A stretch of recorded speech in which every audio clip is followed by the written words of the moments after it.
unhinged on her, recreated by police divers. They say you swam over to her, reached around her, and turned her air off. And caught on tape. Is this the behavior of a grieving husband? Cutting up family flowers on her grave. It definitely wasn't my finest hour. Tonight, all the mysteries of the deep. If you could say anything to Gabe Watson, I guess I would just congratulate him. Twice. Twice he got away. With murder, here's Elizabeth Vargas. Good evening. It set off headlines around the world and even more headlines just over a week ago when an Alabama judge threw out murder charges against Gabe Watson, once called the honeymoon killer. For 8 years now, Gabe Watson has never spoken publicly about what happened. Even his late wife's family has never heard him speak until tonight, when he finally breaks his silence. And even though he's been judged innocent, what is it about his behavior that still leads so many people to believe otherwise about that mysterious death down under?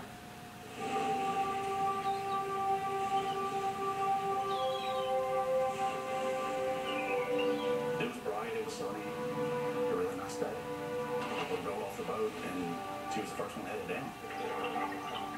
26-year-old Gabe Watson of Birmingham, Alabama, is following Tina Mae Watson, his new bride of just 11 days, into the deep Coral Sea, 50 miles off the coast of Australia.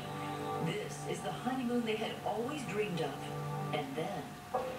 We were maybe 20, 25 feet away from her, and she just kind of turned and looked at me. And I realized that this is not a good situation.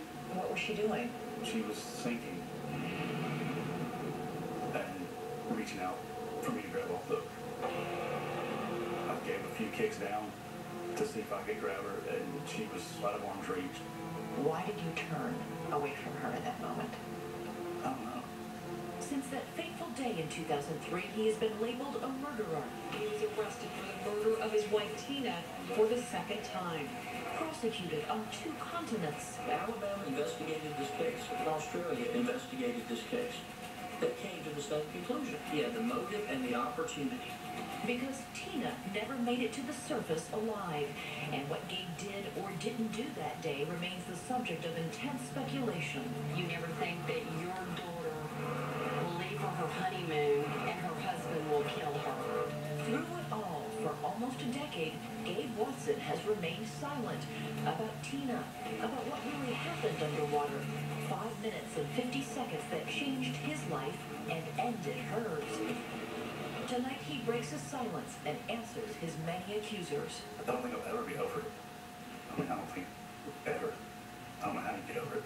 Is this something you live with for the rest of your life? I mean, it's not something that eats at me 24/7, but there's always going to be some kind of reminder. Gabe Watson wants his story heard in his words. A love story which started in a business class on the campus of the University of Alabama at Birmingham. It was one of those classes where we had to make up a company and make up a product, and our product was custom-made toilet seats. Custom-made toilet seats. Yeah. That's quite a way to meet. Yeah. Outside the classroom, they graduated from friends to romance. Gabe says Tina was the complete package, vivacious and beautiful, the perfect complement for a shy man like himself. She was definitely the life of the party. There were no strangers, you know, when she was in the room. It was pretty cool because I'm a little more reserved. How long did it take before you were starting to think marriage? I think probably within 6 months, you know, we just kind of knew. But Tina's friends and family didn't share her enthusiasm about Gabe. Her father, Tommy, saw Gabe as awkward, aloof, and oddly controlling. I remember one evening I came in and she was on the phone. I just poked my head in the door and told her I loved her. And a few minutes later she came upstairs and she was upset and crying. And she said that he had hung up on her just because she had spoke back to me. So it just seemed like strange behavior to me. Friends like Melinda Caton saw it too. Before they got engaged, he had actually bought the ring and kind of taunted her with it. You know, like if you behave yourself or whatever, then one day you'll have that ring on your hand. There was no taunting about it, but it was just a matter of finding the right time to make it memorable and special. But if any of it bothered Tina, she never let it show. And soon, that ring was hers. So how did you end up proposing? She used to love Easter egg hunts. And so I typed up, "Will you marry me?" and shoved down a little egg. So she did her Easter egg hunt, and she just kind of looked at me and was like, "Oh my God, are you serious?" And I pulled the ring out of my pocket and posted it. She was beside herself, happy, thrilled. Had she dreamed about her wedding Oh day? yes, oh yes. She always wanted to be the princess bride. When you saw her coming down the aisle, how did she look? Oh, amazing. I did everything I could to not tear up. One of the last scenes we see of you at the wedding is you and Tina leaving the reception, and she seems almost to be skipping alongside you. I think we were probably both floating at that point. I remember thinking, you know, have the time of your life. Can't wait to hear about your dream honeymoon. And that's the last time I saw her. Say hey to the camera. Yeah. Tell the camera bye. Bye, camera.